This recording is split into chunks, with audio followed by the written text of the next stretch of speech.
Então, olá para quem nos assiste, né? Mais um episódio aqui da Entre Laços. E hoje, então, a ideia, né? Falando da saúde da mulher, a gente pensa também em trazer a questão, né, do climatério e da menopausa, para poder desmistificar algumas questões relacionadas a isso e entendendo que por mais que as pessoas hoje tenham mais acesso à informação, ainda é muito pouco, né? E ainda a gente vê mulheres nesse período, né, se estranhando, não entendendo o que está acontecendo com a sua mente, com o seu corpo e não conseguindo dar nome, né? E até a gente pensa, né, quantas mulheres que vieram antes da gente, né, o quanto sofreram, verdade, né, e o quanto passaram por situações bem complicadas, clínicas, psíquicas, e não tiveram o suporte que hoje a gente tem a possibilidade de ter. Então é pensando nisso, né, que hoje a gente trouxe a Ana, né? Obrigada, gurias. Eu chamo da Ana, né? Como eu disse, né?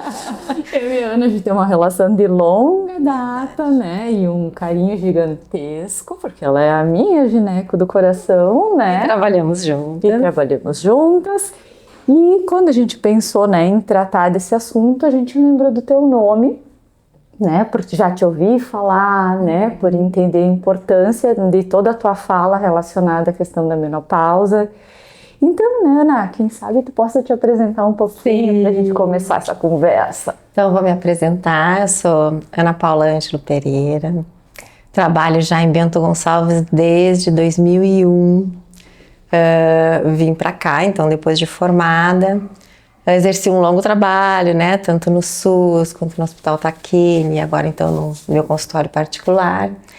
E gosto de trabalhar com mulheres. Esse é o meu bate-coração, é trabalhar com as mulheres. E agora então, né, mais recentemente, meu coração bate pelas mulheres 40 mais, 50 mais, 60, 70. Eu acho que mais ou menos a gente vai se identificando na vida, né? Quando a gente é mais jovem, né? Atendi muito obstetrícia, muitas gestantes, muitas jovens, né? E agora, então, parece que a clientela também vai nos acompanhando e a gente, então, vai tomando esses novos rumos e estou, então, estudando muito essa fase da mulher. Isso me dá um fôlego, assim, de motivação muito grande.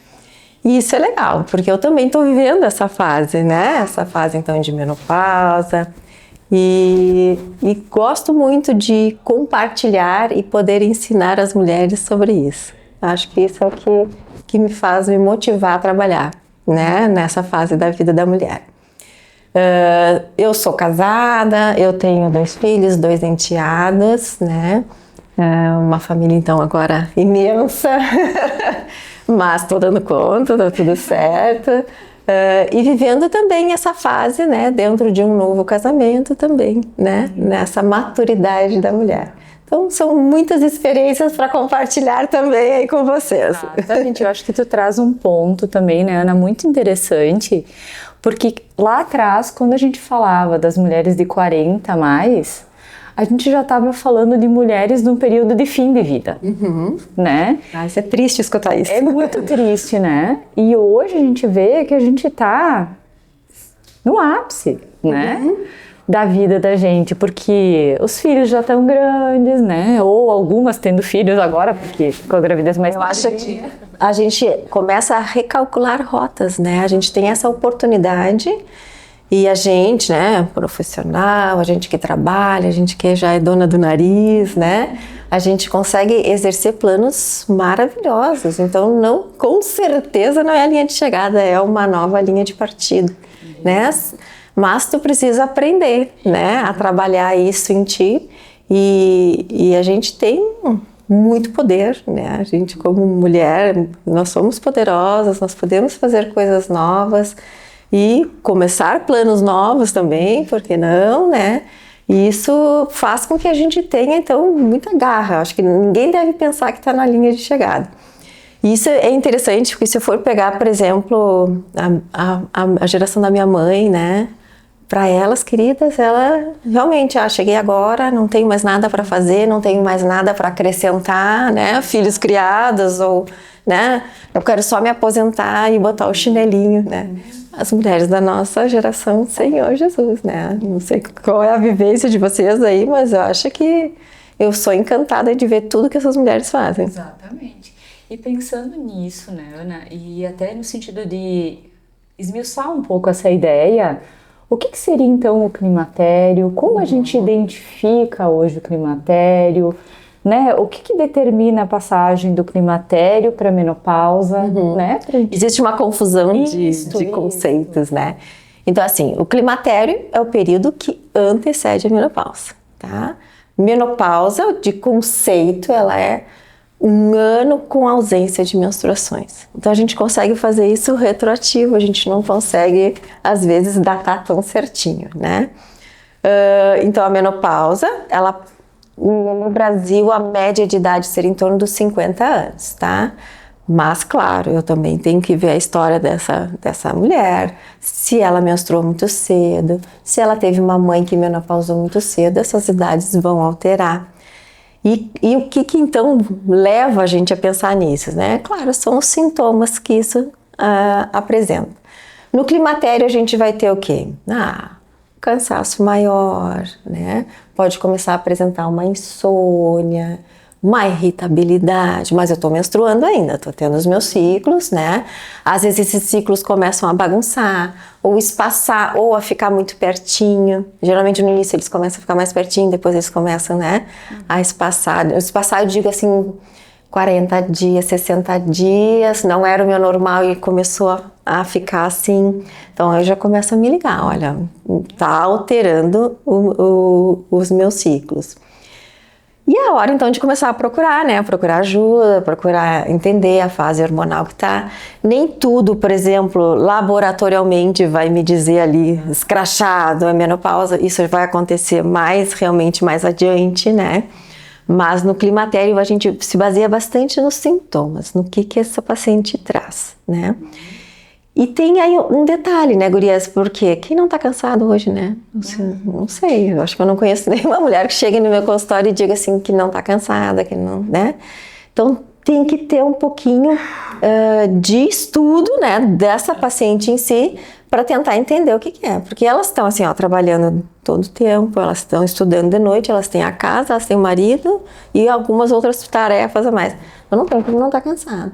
Então calma lá, né? Nem tudo que é cansaço é menopausa, mas incluindo sintomas bem presentes. Assim. Isso. E complementando com a parte da nutrição, né? Muitas vezes o cansaço também, sim, pode ser a sobrecarga, né? Mas muitas vezes uma deficiência importante aí de vitamina B12, de vitamina D, de ácido fólico, né? Que são vitaminas, minerais importantes para o funcionamento do nosso cérebro. Então é importante a gente poder avaliar, né, por exame laboratorial, até para não ser confundido com a tal da névoa mental que acontece na menopausa. Exatamente. Então, bem importante. Eu acho que é isso, né? Gera muita confusão porque os sintomas são muito semelhantes de uma coisa de outra, né? E isso muitas vezes a gente não consegue só avaliando o hábito alimentar, porque, por exemplo, a vitamina B12 e o ácido fólico, que existem respectivamente nas carnes e nos vegetais verdes, se a pessoa não tem ali o processo de transformação dessas vitaminas no formato ativo a nível intestinal, não vai subir no sangue. Então, é bem importante conseguir avaliar. Eu acho que é isso, né? O profissional avaliar e escutar essa paciente, porque o laboratório nos ajuda, mas ele não é tudo, né? E às vezes a gente consegue chegar, né, num diagnóstico, escutando e vendo até os hábitos, né, dessa paciente também, né? Essa coisa do não dormir também, dorme errado, dorme com luz, dorme, né, com som. Usa muito celular, usa muito, noite, né, a parte da tela antes de dormir. Então, tu tem que parar e escutar realmente cada detalhe para poder chegar numa conclusão, né? E como é tênue, né? Como é uma linha muito tênue entre a questão clínica, né? Eu fico pensando a psíquica também, né? Que ela se perpassa, tudo junto. É tudo junto. E eu acho que isso que é importante também, dar ouvidos, né? A parte psicológica na menopausa, né, gente? A baixa hormonal esculhamba.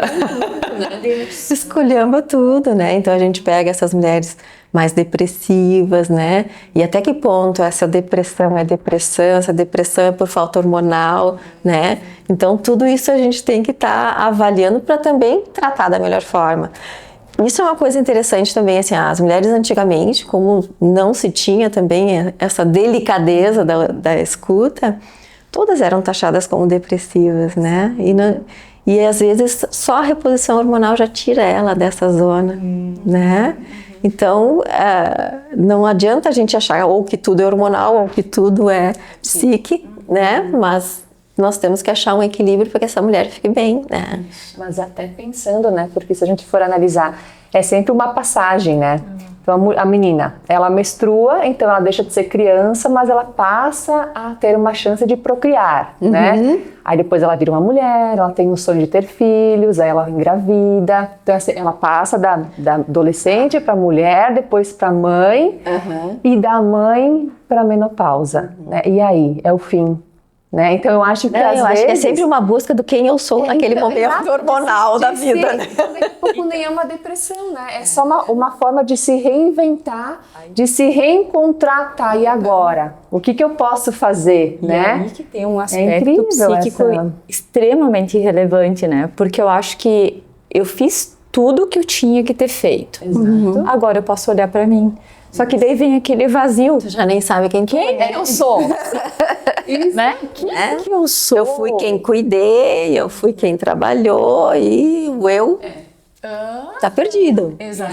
A casa ficou vazia, né? Porque os filhos muitas vezes daí já saem e aí começa aquela crise. Casamento com distância, né? Que aí a gente começou a já não se encontrar mais quem a gente é. E aí gera esse monte de coisa. Aí, eu não tenho libido, entrando nisso aí, né? Eu não tenho libido, sim, mas já tá tudo meio, né? Meio contraponto dentro de casa também. Então não é só a menopausa, às vezes tem todo um conjunto, né? E pegando um gancho do que tu falaste antes, eu tenho uma dúvida sobre a questão do ciclo menstrual no climatério. Então, menopausa, ausência da menstruação por um ano. Nesse período, então, do climatério, muitas pacientes me relatam uma perda sanguínea, assim, exacerbada. Isso é a deficiência, assim, já dos hormônios? Também pode ser, mas aí tem as patologias, né? Que aí se tu pegar uma miomatose, uma adenomiose, então que são alterações do útero, até mesmo processos inflamatórios, né, do corpo, e aí tu sabe explicar bem também sobre isso, né? E que tanto a gente precisa dessa ajuda também para esse útero não sofrer tanto. Então ela pode ter um fluxo menstrual maior também por causa dessas patologias e ainda não ser o climatério, tá? Certo. Pelo processos inflamatórios, então. Mas no climatério em si, a gente faz ondas, né, de liberação hormonal, às vezes tem, às vezes não tem, às vezes é pico, né? Então isso faz com que a gente mude o fluxo também. Mude o fluxo. Tá? Isso. Então às vezes a gente tem que consertar a parte hormonal e aí ela começa a ciclar um pouco melhor, até para a gente não acabar num processo cirúrgico, por exemplo, da retirada do útero, né? Para que a gente possa ter uma qualidade para essa mulher. Entra também nessa função, quem sangra mais, perde ferro, né? Porque eu noto que a ferritina despenca, às vezes em questão de alguns meses, né? E até é interessante aqui falar para quem estará nos assistindo a questão da suplementação do ferro, né? Então hoje se sabe que quando a ferritina está baixa demais, as doses de ferro são elevadas, né, na ingestão, e isso pode fazer com que aquele hormônio regulador do ferro, a epsidina, ela fique muito alta e impeça a absorção. Então é bem interessante para as pacientes saberem que quando a dose do ferro é elevada, a gente precisa de 48 horas de intervalo entre uma ingestão e outra.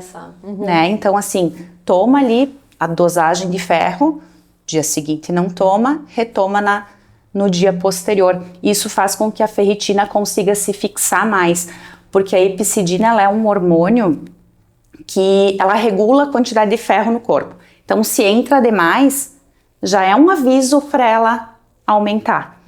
E aí ela impede a absorção do próximo. Então, como o ferro, ele também tem uma questão de desconforto, muitas vezes gastrointestinal, pode dar constipação. Sempre é interessante as doses altas em dias alternados. Isso é legal. É bem legal.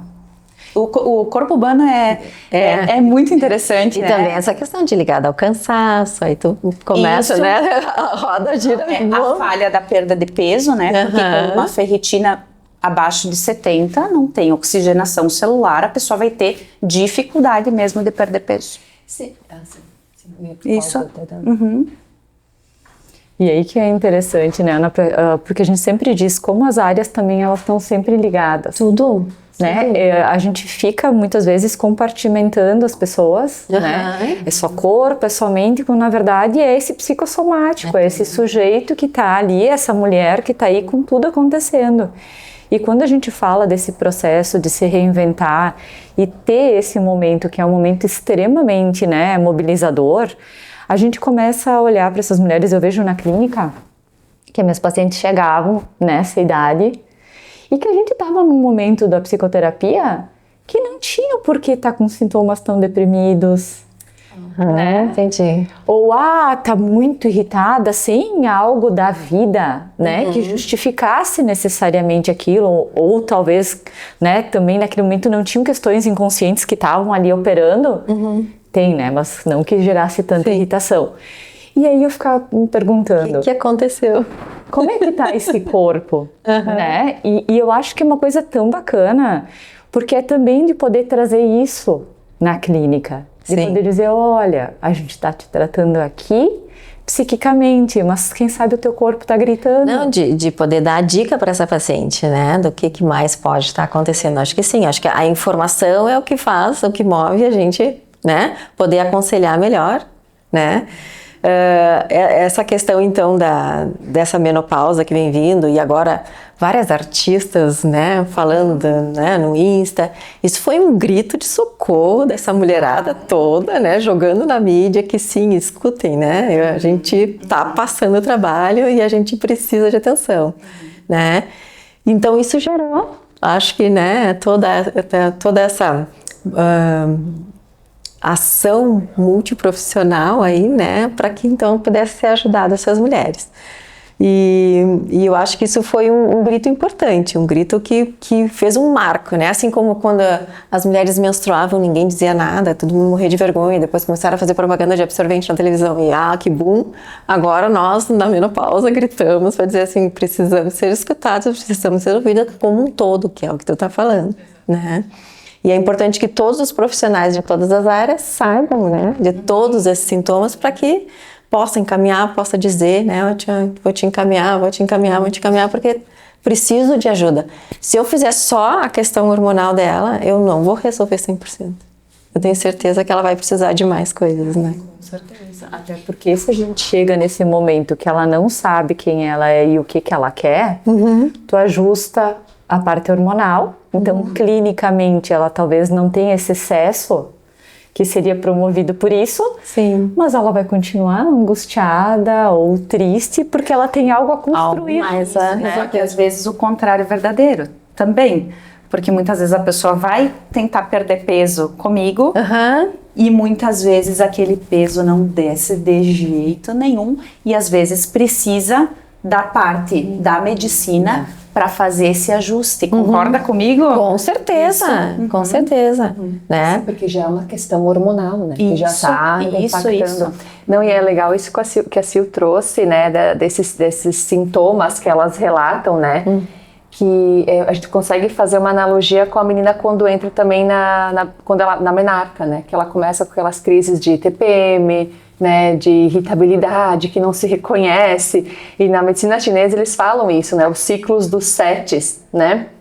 Então, aos 14, para eles seria a menstruação, né? E aos 49, eles falam que seria o início da menopausa, né? E eles fazem uma ligação bem interessante, que é do estímulo, né, do eixo hipotálamo, hipófise e ovário, e eles falam que aos 49 esse caminho ele seca, E aí o sangue que iria pro útero, né, ele volta pro coração. Olha que interessante. Olha que lindo, né? E aí a mulher começa então a se reinventar, né, se reencontrar.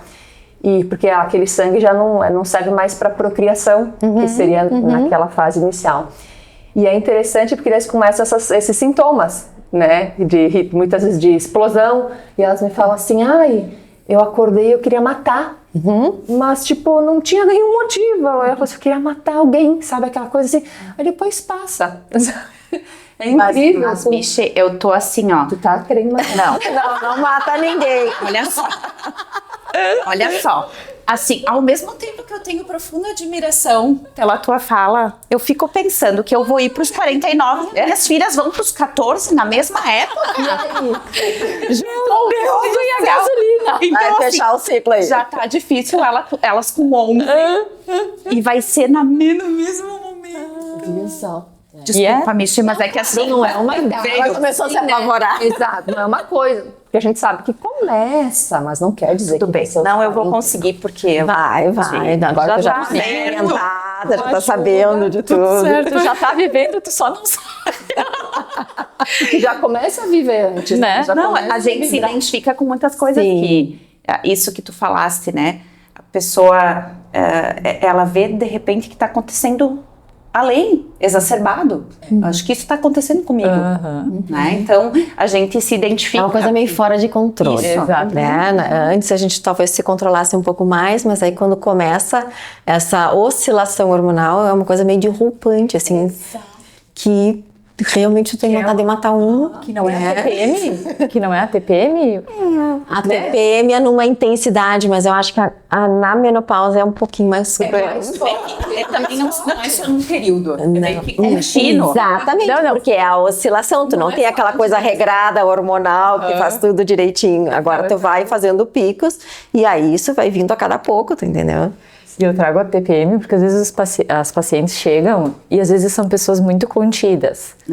Daí chega na época da TPM, daí sai quando ela... Daí o hormônio, eu acho que vem e dá uma ajuda para aquilo sair, né? Eu sempre brinco. Todas aquelas coisas que é a vontade de comer o doce, né? Que é a compulsão alimentar daquela fase. E é interessante porque parece que para nós mulheres, então, ficava justificado despirocar uma semana por mês. Tipo assim, tá desculpada. Né? Porque a TPM justificava questões talvez psíquicas que não saíam. Né? E falando um pouco nisso, Ana, eu fiquei pensando no teu consultório, na tua percepção, o que tu vem sentindo de mudança dessas pacientes de hoje entrando ali num climatério e de pacientes que talvez tu acompanhou lá atrás? Eu vou confessar pra quando eu comecei a faculdade e a residência, cara, quando entrava uma mulher na menopausa, eu disse, que saco, né? Vou ter que atender alguém nessa faixa etária. E porque assim, elas estavam, né, irritadas, nada servia, nada era bom, ela estava engordando, ela não se gostava mais, sexualmente já não estava legal. E a gente não tinha como ajudar, né? Então, a nossa incapacidade de ajudar nos gerava essa sensação de que era uma paciente que não era tão legal atender quanto outra, né? Hoje, com essa mudança, a gente consegue oferecer para essa paciente muito mais, né, opções de tratamento, de suplementação, né, de atividade física, né, da questão psicológica, da questão mesmo hormonal. Então, a gente consegue oferecer mais. Então, essas pacientes, quando nos procuram agora, elas já vêm com um outro aprendizado e já vêm nos questionando sobre isso, o que é muito bom, né? Eu acho que elas vêm já mais conhecedoras de causa, né? Então elas já vêm procurando por isso, por essa ajuda que eu quero. Antes não sabiam, queridas, o que elas estavam precisando, na verdade, elas só achavam que estavam enlouquecendo, né? Exatamente, até porque tinha uma cultura que não era para a mulher se olhar, né? Ela tinha que cuidar do outro. Então essa conexão consigo, né? Essa percepção de um corpo e de uma mente que vai mudando, era muito aquém do que é hoje, né? Porque querendo ou não, hoje a gente, né, tem mais essa possibilidade de o que eu tô sentindo, né? Olha o meu corpo, eu tô fazendo dieta, tô tentando me cuidar e ele tá aqui, né? Que não muda. Então a gente consegue se conectar mais do que lá atrás. Com certeza. Né? Eu acho que a mulher acabava num lugar meio de sustentação do outro, né? Mas sem muito protagonismo na sua própria vida, né? E que daí justificava um pouco que tu tá trazendo essa coisa também mais ressentida e deprimida, né? Porque chegava ali realmente assim, né? Agora acabou. Acabou, não tem mais o que fazer, não adianta tu não me dar nada que não vai adiantar, entendeu? Né? E tinha toda uma questão, né? Eu acho que cultural também, né? Ah, tá num relacionamento ruim, tem que ficar. Não dá pra sair. Então, acho que né? Tem filhos, tem que ficar ali dando conta dos filhos, né? Ok, tu dá conta, mas os filhos também têm que ir pro mundo, também tem. Se tudo que acontecesse teria culpa dela, né? Exatamente, exatamente. Então, acho que hoje a gente tem uma outra possibilidade de se olhar, que isso facilita nos dois níveis, né? Com certeza, com certeza. Porque de poder aproveitar, né, essa fase da melhor forma, né? Então, aproveitando o que ela pode te trazer naquele momento, né? Com o que tu... Enfim, é que antigamente, assim, a gente via essas mulheres, assim, se elas quisessem namorar, meu Deus, né? Sim, não podiam, era um fim, né? Se ela não estava mais com aquele companheiro, com certeza ela fez alguma coisa, ou aprontou alguma, ou ela não foi boa o suficiente, né? Então tudo recaía e ela começava a se recatar muito, né? Não conseguia sair desse estigma que faziam com a mulher, né? Eu acho que isso hoje, graças a Deus, vem mudando, né? E é interessante que muitas dessas mulheres, quando chegam nessa idade, elas mudam, né? Até, não digo de profissão, mas da área. De profissão também. É, porque elas, né? Parece que elas olham para dentro e falam, não, ela floresce, fala, não, eu nasci para isso. É a vontade de viver. Isso, e aí ela vê o prazer naquilo que, né, não vê mais aquela obrigação, né? Porque ela já não tem mais uma obrigação com as outras pessoas. Exatamente. E muitas vezes, para passar por essa fase de climatério e menopausa, a gente tem que fazer diferente. A gente tem que buscar ajuda. Na alimentação, a gente tem que mudar o que a gente sempre fez, porque o que a gente sempre fez já não vai mais fazer servir, sentido. Né? Isso a gente vê muito, né? Muito. Mas eu tô comendo a mesma coisa, como é que eu não consegui emagrecer? Isso. Então, isso talvez é um resultado dessa mudança hormonal, talvez é um resultado de uma vida toda sem mexer os músculos, Sedentária, né? Sedentária. Então, essa perda muscular, cai o metabolismo basal, começa uma resistência à insulina. Então, tem que ter ali o controle glicêmico das refeições, né? Saber quando colocar os carboidratos, que combinação fazer, quantidades. Isso é um aprendizado, né, ao longo da vida, né? Que a gente tem que fazer.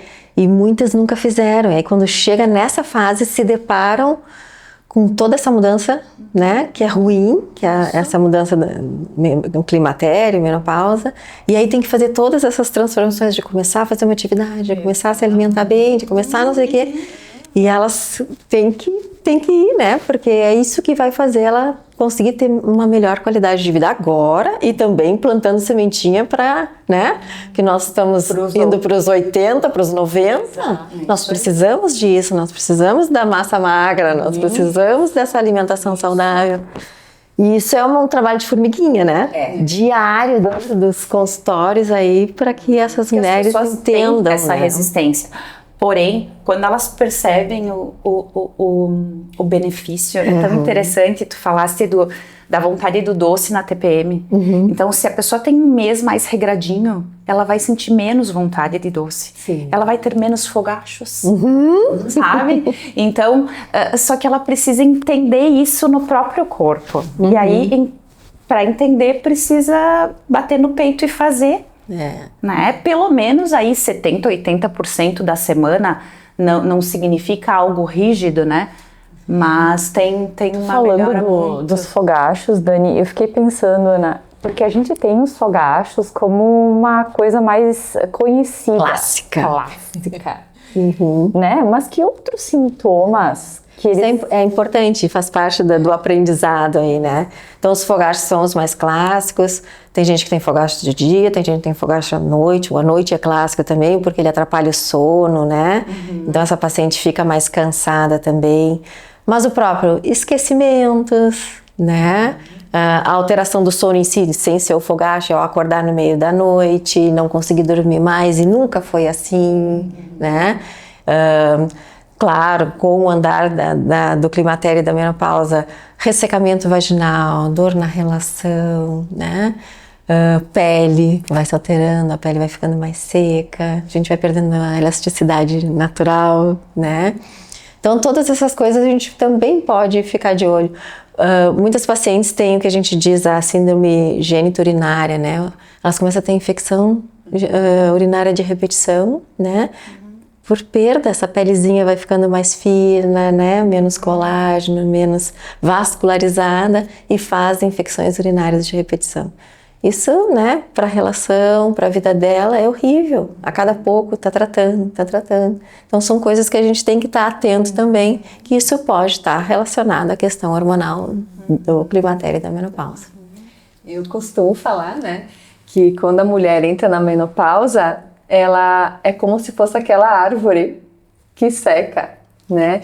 Porque a gente sempre faz muita analogia. Porque o que acontece? Todos os sintomas que você relatou, né, Ana, foi de ressecamento, né? Então eles fazem uma analogia.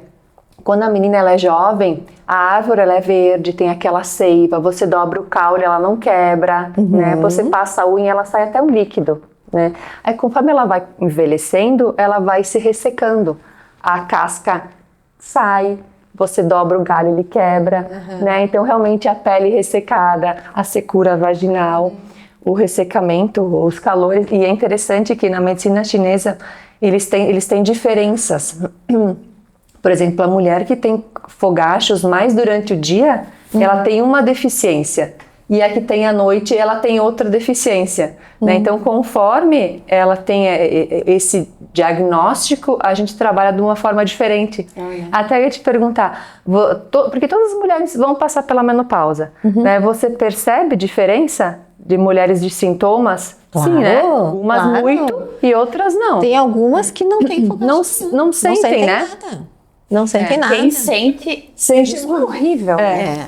Mas acho que tudo depende também. Aí a gente vai entrar na questão alimentar, na questão da atividade física, num peso adequado. Essa paciente sofre menos, né? Sim. Ela sofre menos nesse climatério, nessa menopausa. Então, por isso que a gente também sempre bate nessa tecla da questão alimentar, né? E tem pacientes que têm um sintoma único, tem gente que tem tudo e por mais tempo, né? Sim. Seria mais ou menos assim 5 anos do auge, depois a tendência é começar a declinar, mas tem gente que vai, tem paciente aí 65, 70 tendo calor. Continua com calor. Sabe que eu tenho uma dúvida sobre a questão da idade, porque eu recebo muitas senhoras que eu atendo que conversaram com os seus médicos, enfim, sobre a questão da reposição hormonal. Tem muito sintoma presente que incomoda. E aí, muitas vezes, o médico diz, já passou da época de repor.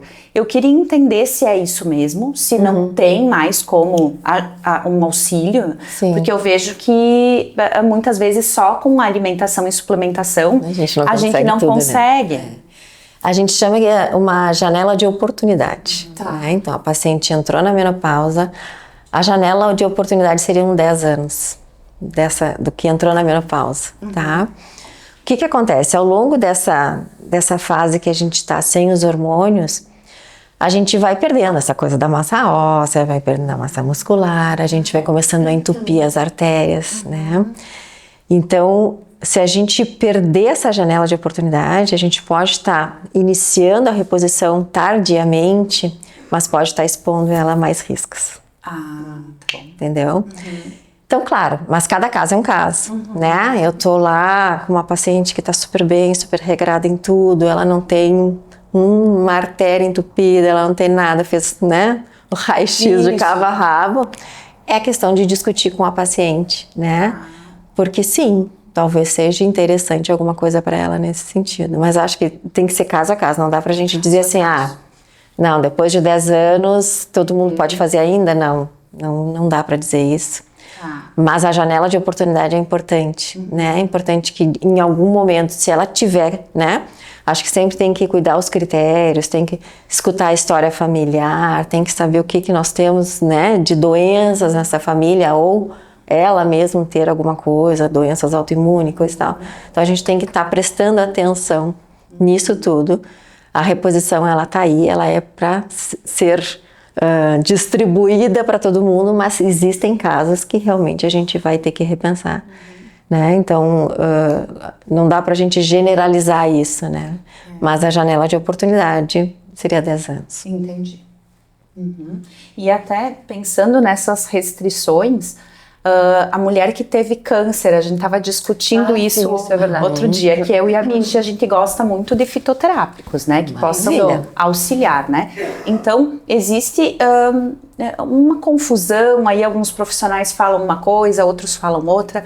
Como que tu vê essa questão do fitoterápico para o fogacho em mulheres que tiveram o câncer, assim, porque essas mulheres que tiveram câncer de mama, pelo que eu entendo, tu pode até me corrigir, né? Não é da minha alçada, elas não poderiam fazer a reposição hormonal. O fitoterápico, ele também tem poder, né? Se ele não tivesse, né? Isso. Foi essa a nossa discussão, né? Que age ali no hormônio. Então, mesmo ele... Tudo depende também, acho que eu digo da história, né? Um paciente que teve um câncer muito jovem, qual é a agressividade, né? Pra gente pensar tem que ter cautela. Quanto tempo entre o câncer e ela tá começando a fazer reposição, então tudo isso eu acho que tem que avaliar, né? Então a gente tem um pouco de cuidado de dizer sim, pode, isso, né? Isso. Eu acho que tem que avaliar cada caso.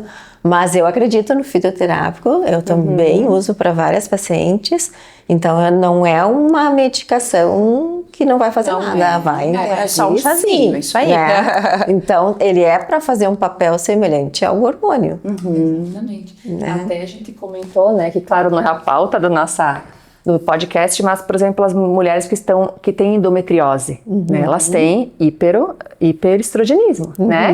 Então, se você indicar algo, isso é contraindicado, porque você pode aumentar, né? Então a gente pode seguir essa mesma linha na mulher, né? Da menopausa com esse quadro de câncer, né? Precoce. E é interessante porque na medicina chinesa a gente trabalha daí então com a parte da fitoterapia, mas aí não com os fitoestrógenos. E daí a gente trabalha nutrindo aquilo que estaria deficiente.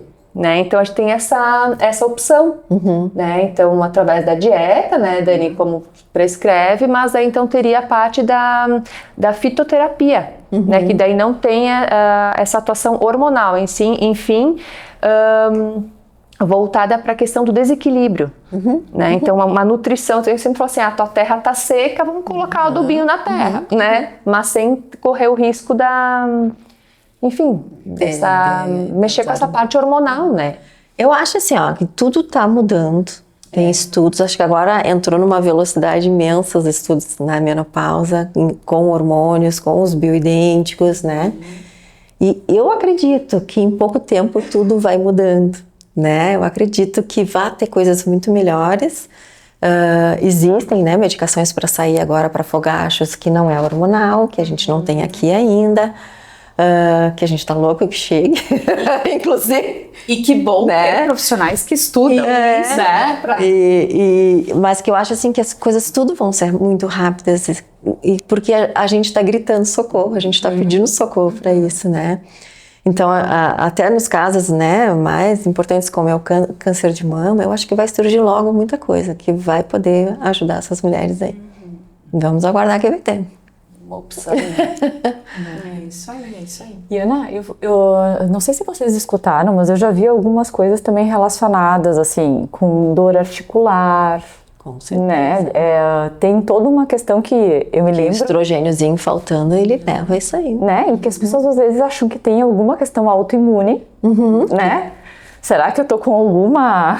Investiga e não acha nada. Né? E que às vezes é uma dor oscilante, que ela vai e vem, e que, né, às vezes de uma intensidade diferente, que nem tu falou da secura, às vezes até secura ocular, coceira, né? Às vezes umas coceiras que elas vão... Eu falei assim, olha, se eu tivesse... E entra também no processo inflamatório, né? Porque coceiras, dermatites e dores tem muito a ver com alimentação, né? Então, já tive pacientes que de uma consulta para outra, fazendo direitinho, a senhora me disse que conseguia fechar a mão sem dor. Ah, que legal. Né? Então, assim, é bonito de ver, né? E a dor também, a Michi pode falar com autoridade que dá para ela trabalhar bem, né? Não, mas eu vejo bem nessa parte da dor específica na menopausa é pela deficiência que provoca, porque assim, eles falam a analogia que, por exemplo, quando a gente está na vida adulta, a gente tem um equilíbrio do yin e do yang, né? O yin é a água e o yang é o fogo. Então você está com ele em equilíbrio. Quando você entra na menopausa, essa água começa a secar. E, consequentemente, o teu fogo começa a subir. Aí por isso que você pode ter explosões de fúria, de raiva, querer matar. E ao mesmo tempo a secura, né? E a secura é em todo o corpo.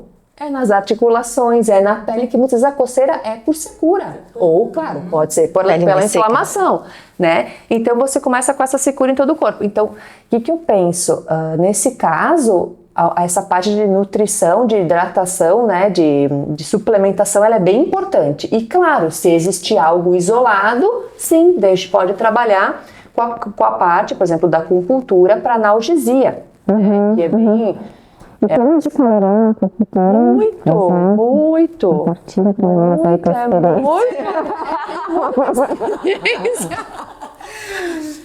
Então assim, que a gente sempre fala? Que existem dois tipos de padrões, assim, né? Quando são padrões que a gente fala assim de excesso, é mais fácil que a gente tem que tirar, né? Quando o vaso está transbordando, a gente abre para a água sair. Agora, quando está seca, a gente tem que introduzir. Então, a gente vai usar, em todos os pacientes, eu vou usar acupuntura. Então, a gente faz uma seleção de pontos, né? Eu tenho usado muito a fotobiomodulação também, não sei se você já ouviu falar. São mantas de LED, que a gente usa em pontos específicos do corpo, no caso, tipo assim, da menopausa, na sola dos pés.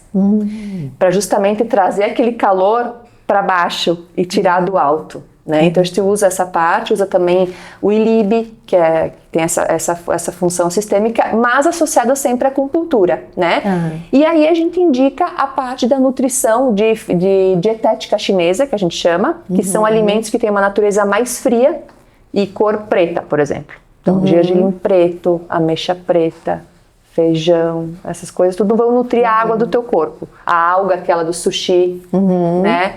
A própria clorela, a espirulina, todas essas algas, elas têm uma natureza mais fria, então elas vão nutrir a tua água, né? E a parte de fitoterapia mesmo. Então, se você tiver a sua queixa é por essa deficiência que a gente chama dos rins, por exemplo, que tem mais essa secura, eu vou te prescrever, por exemplo, um fitoterápico que tem ervas que vão nutrir o teu yin do rim, que vai nutrir a água do teu corpo e vai tirar esse calor, entende? Agora, se você tem, as suas queixas são mais de explosão, de fúria, de irritabilidade, daí pega mais o fígado para a medicina chinesa. Então a gente usa vai para uma outra abordagem, né? Então a gente vai usar alimentos de sabor azedo, ácido, né? E a fitoterapia também a gente usa outra, e os pontos de acupuntura também são outros.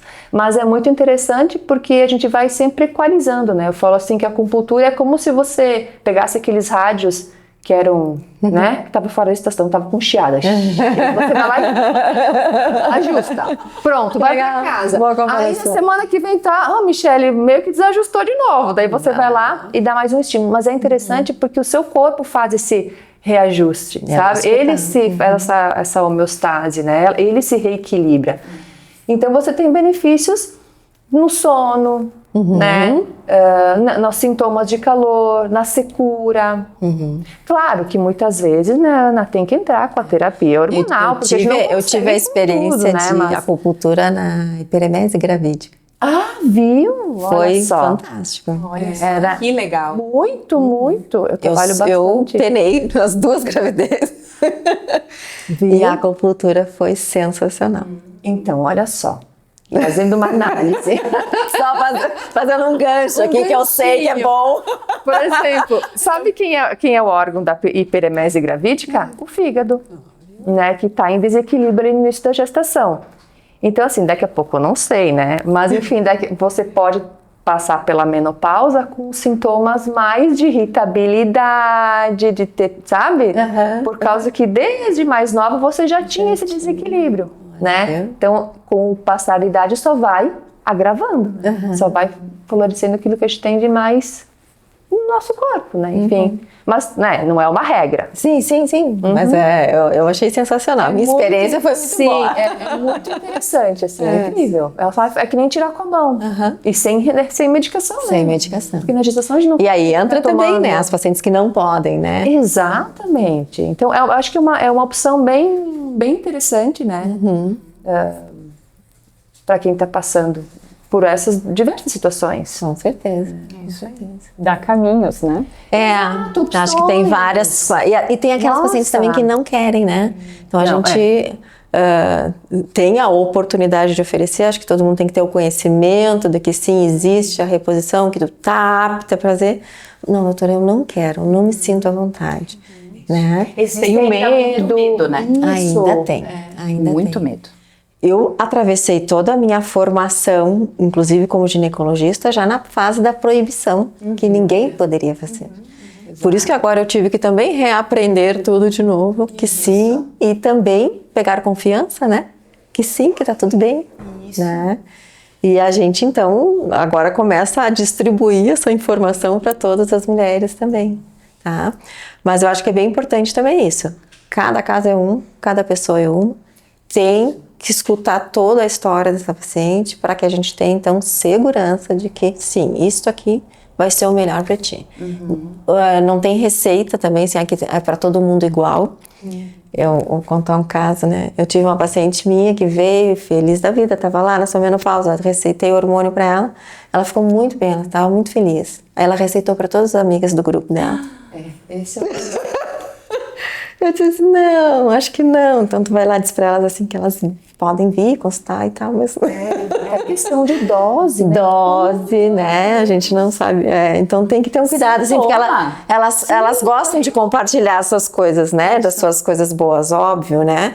Mas nem sempre. A dose também é a mesma dose para todas. E nem que não precisava, né? E a indicação, né? Como tu disse, o histórico de cada uma, né?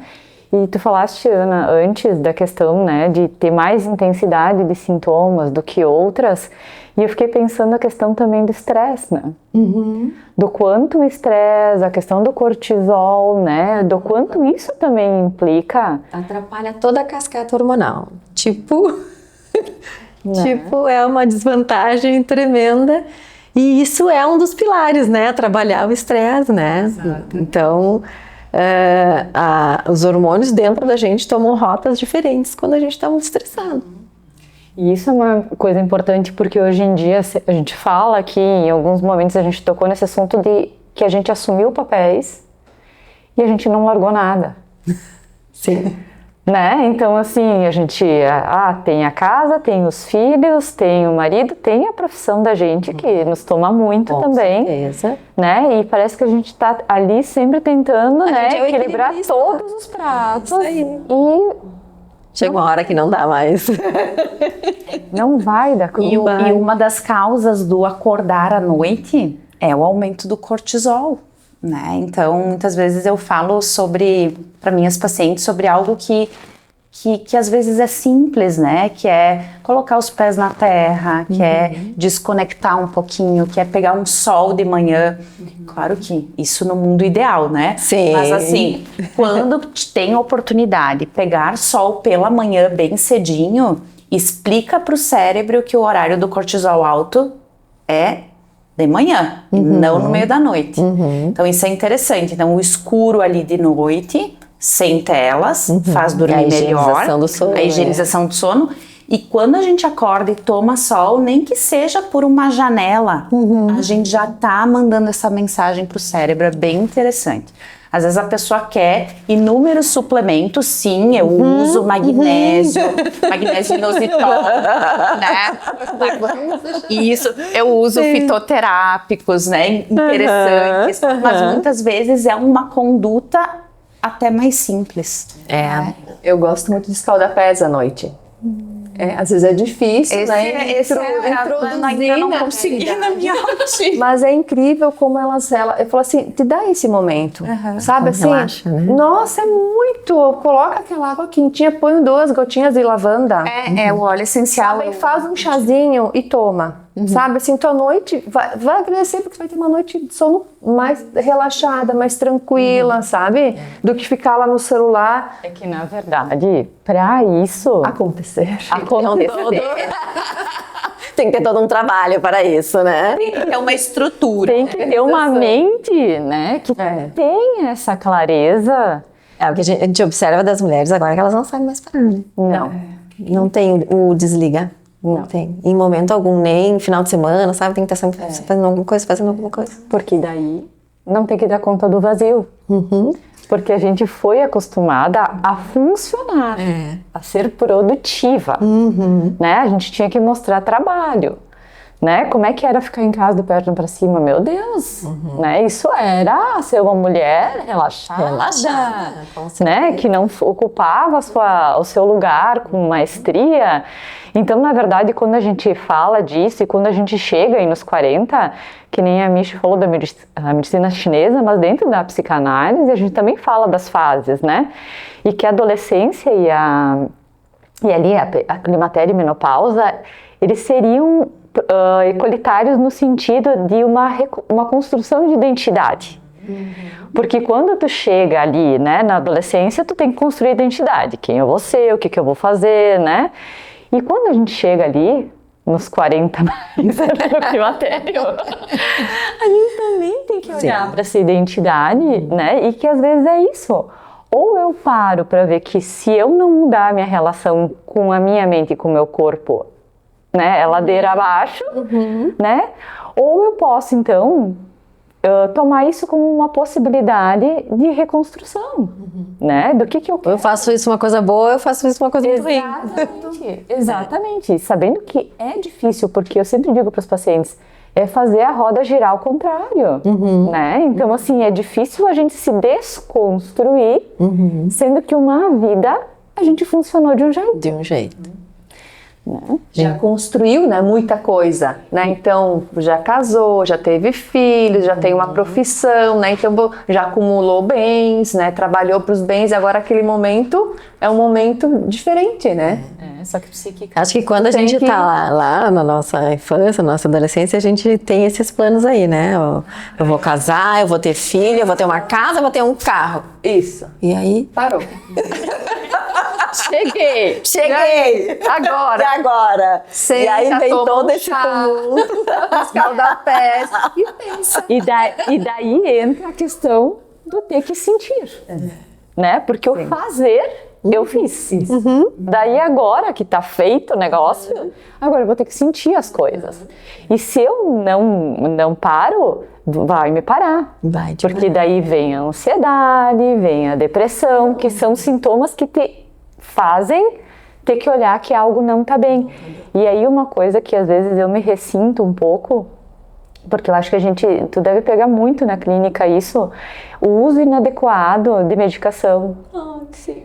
Que dói, assim, às vezes é difícil porque uma angústia, muitas vezes ela faz a pessoa querer olhar para dentro para entender o que não tá bem, né? E porque o remédio te dá tira isso aí, né? Daí acomoda, abafa o sintoma, segue de novo naquele automático. E daí eu acho muito triste. Claro, eu sempre digo, a gente precisa avaliar, né? Óbvio. Se tu medicações também para ajudar também. Claro, né? Tu tá num quanto de angústia aí que te inviabiliza a vida, É que aí tu nunca vai parar para pensar, tu nunca vai parar para resolver. Nunca. Né? Vai sempre tapar com a peneira. Isso aí. E até aquela questão de não se reconhecer, porque antes você tinha muita disposição, né? você consiga fazer muitas coisas e daquele momento que você se sente cansada, né? Parece que as coisas não vão, né? Não andam. E eu acho que também é uma fase que ela tem esse cansaço, porque eu acho que é um cansaço da vida que a gente leva. Mas também tem, nessa questão de eu rever a identidade, tem lutos que a gente faz. Né? Tem muitos lutos de coisas que a gente gostaria que tivessem acontecido e não aconteceram, né? Que aconteceram e que não foram fáceis, né? De idealizações, porque ali na adolescência, né? É tudo pode, tudo, né? E chega ali, nos 40, agora é a realidade, né? É o pé... Idade dos boletos. Do que dá, do que não dá. Não deu. Né? Do corpo que tem o limite, né? Que nem outro dia tava na academia, a pessoa me dizia assim, vamos lá, Silvia, bombom pra cima. Eu falei, minha filha, isso aí pra outra vida. Eu quero conseguir levantar e sentar. É isso aí. O meu negócio é outro nessa vida, né? Então a gente também começa a ter objetivos que são mais reais, de qualidade de vida. Mas acho que o impacto que dá de tu não conseguir fazer o que tu gostaria, fisicamente falando, Sim. é uma droga, né? Só que aí entra a importância da atividade física. Claro. Que é o que eu falo para os meus pacientes e para as minhas pacientes sempre.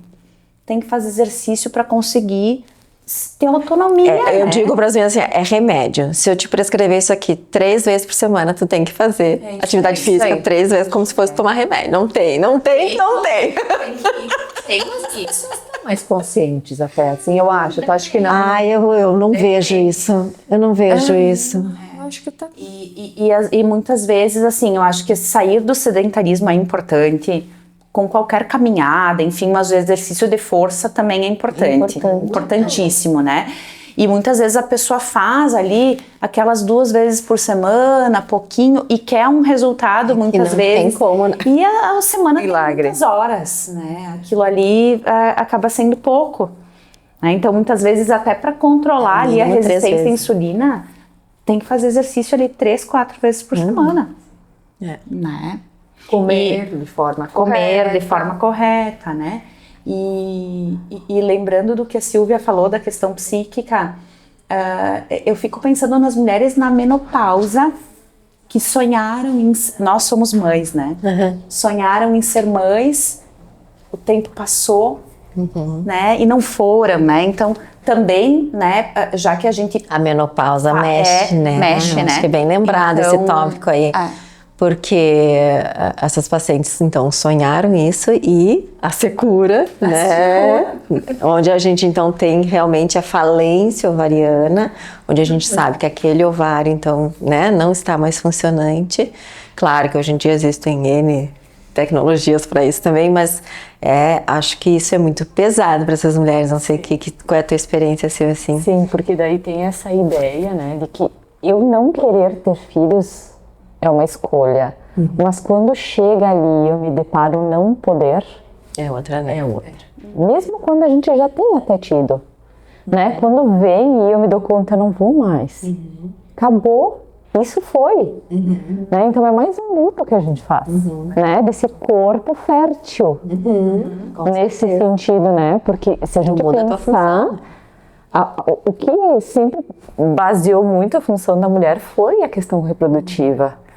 Então, se a gente não tem outras questões nas quais a gente se sente criativa, né, de produzir, de se sentir bem, isso impacta ainda mais. É verdade. Né? Porque parece assim, bom, então, a partir de agora, então, que função é a minha? Não tem mais serventia. Não tem mais serventia, né? Por isso que o criar, o poder construir outras formas de ser na vida é o que vai determinar também muito, né, desse processo ser mais leve ou mais penoso.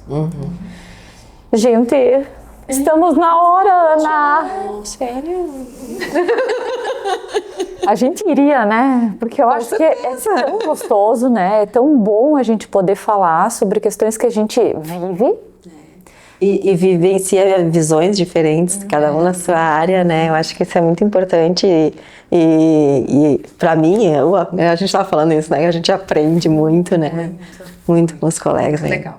A gente aprende, a gente se torna mais humana, a gente consegue ter uma visão mais integral, né? Porque sempre uma das críticas que às vezes eu faço dentro dos próprios atendimentos clínicos da psicanálise é que às vezes o corpo ele é meio negligenciado, assim, né? E eu acho que isso precisa ter um olhar também. Tem que ter uma orientação, né? Olha, tem algo aí que está gritando nesse corpo, né? A gente não pode deixar ele passar e psicologizar tudo, né? Então, eu acho que é esse o nosso... E nós também, do nosso lado, não negligenciar a parte psicológica também, né? Isso. Exatamente. Então, assim, essa é a ideia do Entre Laços, né, Ana? Trazer um pouquinho essa ideia, né, de como as áreas conversam, né, do que elas conseguem contribuir umas com as outras. E a gente agradece imensamente a tua vinda, a tua disponibilidade. A gente sabe que é uma rotina puxada, né? Que é um consultório que ficou para estar aqui conosco, né? Mas é tão bom e a ideia é poder trazer essa informação para quem, né, pode estar nos vendo e que isso abra possibilidades de pensar o seu próprio processo, né? Com certeza.